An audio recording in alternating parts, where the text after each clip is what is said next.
acha kuwa samaki anayepaa.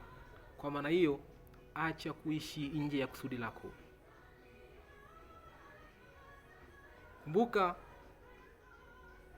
moja ya utafiti uliofanywa na taasisi ya moyo la Marekani ilibaini kuwa watu wengi wenye magonjwa ya moyo wanafariki siku ya Jumatatu, kwa sababu baada ya mapumziko ya wikendi wanalazimika kwenda kufanya kazi ambazo hawazipendi.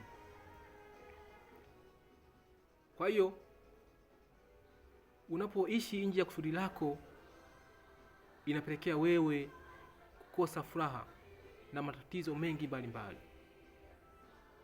na mara nyingi inaweza kupelekea kuwa mtu wa kutumia nguvu nyingi na muda mwingi, lakini hupati matokeo ambayo unayahitaji. Pili, unaweza kuwa mtu ambaye huna hamasa na jambo ambalo unalifanya. Tatu, inaweza kupelekea wewe unakuwa mtu wa kuanza lakini unaishia njiani, kwa sababu unafanya kitu ambacho hukipendi. Nne, unaweza kuwa mtu ambaye unafanya kitu kwa sababu ya pesa badala ya kufanya kitu kwa sababu unakipenda. Kwa hiyo hii inaweza kupelekea wewe kupelekea matatizo mengi zaidi na mambo mengi zaidi kwenye maisha yako. Vile vile kuwa na stresi za maisha katika safari ya mafanikio yako.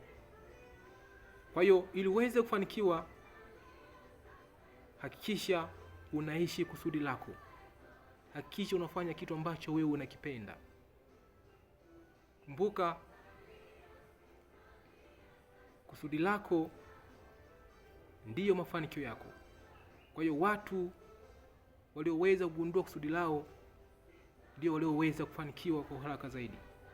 Kwa hiyo bila kujali umri ulionao, kama utaamua kugundua kusudi lako na kuishi kusudi lako, hakika utafanikiwa. Kumbuka, kusudi lako ndiyo mafanikio yako, na mafanikio yako ndiyo furaha yangu. Asanteni sana kwa kunisikiliza, na Mungu awabariki.